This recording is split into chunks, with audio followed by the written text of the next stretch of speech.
The Acer Swift 5 has a lot in common with the most premium £1,000 plus thin and light laptops, such as the Apple MacBook, Dell XPS 13 and Acer's own Swift 7. It's thin, it's light, and it's mostly encased in metal. However, where those machines compromise connectivity and cost in the pursuit of the most premium look and slimmest profile, the Swift 5 takes a far more sensible approach.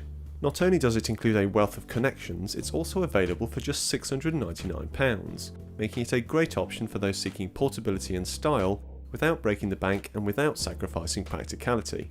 Clearly though, where this laptop can't compete with those £1,000 plus laptops is in design. This is a nice looking laptop, but not a truly premium one. Where the likes of the MacBook feature aluminium panels that are hewn from solid metal, the Acer uses far thinner sheet metal that has been stamped into shape and then painted. It's also only the top and keyboard surround that are metal anyway, with the base and screen surround being plastic. Elsewhere though, the Swift 5 wants for very little. Its 14-inch display is squeezed into an impressively small chassis such that you have very thin bezels around it. The whole laptop is also very thin and light, at just 14.85mm thick and 1.36kg in weight, which is 13-inch MacBook Air territory. In contrast, the 14-inch Lenovo 510S is nearly 20mm thick and weighs 1.7kg. What's more, despite that slenderness, you still get loads of connectivity. On the left is a USB 3 port, a headphone jack and an SD card slot, while on the right is a full-size HDMI, another USB 3 and a USB Type-C. That's a great selection that means just about the only thing you'll ever need a dongle or adapter for is connecting to a wired network. The keyboard meanwhile is not quite so impressive, but is still pretty good. The size of the laptop means it's plenty spacious enough, while the layout is more or less spot on. Plus here in the UK you get a proper UK layout rather than a rehashed American one, so speedy typers should have no problem getting up to speed. My only gripe with the layout, which is a personal preference, is that I like the way Asus and Dell, among others, have the page up, page down, home and end keys as secondary functions of the cursor keys. Here those buttons are set just above the cursor keys, which actually makes for a double inconvenience, as it's all too easy to press them accidentally. The key action though is nice and defined, yet not too stiff, so you don't have to hit the keys too hard to guarantee they'll respond. The keyboard is also backlit, and this is another area where this laptop lacks the last bit of finesse of more expensive machines. From above it looks fine, but from a normal typing angle you can see that the keyboard surround and keys don't quite line up properly, so the light spilling out from below the keys looks uneven. It's not a practical concern, but a minor aesthetic one. As for the trackpad, it's a similar story. It's mostly good, but nothing special. The positives are that it's a decent size, fingers glide easily over its surface, and tracking is fine. However, the click isn't quite as precise as more expensive machines, requiring just a bit more force to activate.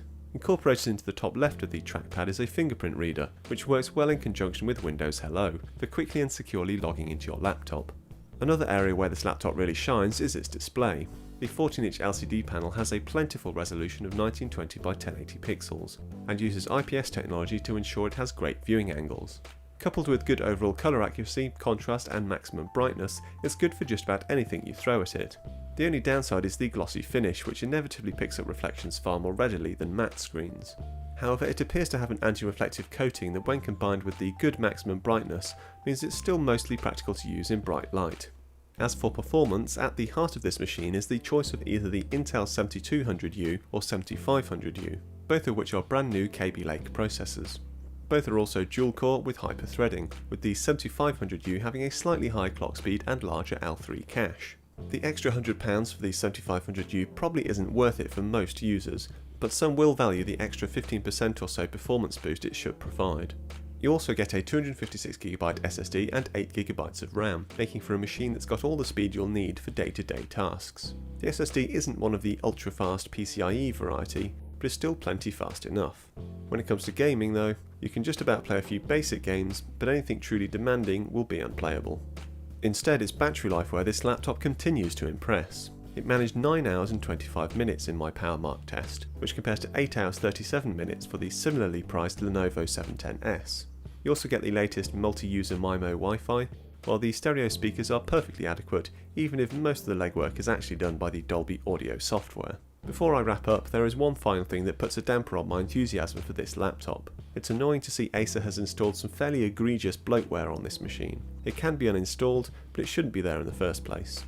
So all told, this is a pretty solid option for the price. The Lenovo 710S offers a very similar selection of features for the same money, and it has arguably a slightly nicer design, and it uses a matte screen, which some of you may prefer. However, the Swift 5 has an hour better battery life and better connectivity, so it somewhat depends where your priorities lie. Either way, this is a good option that's well worth considering.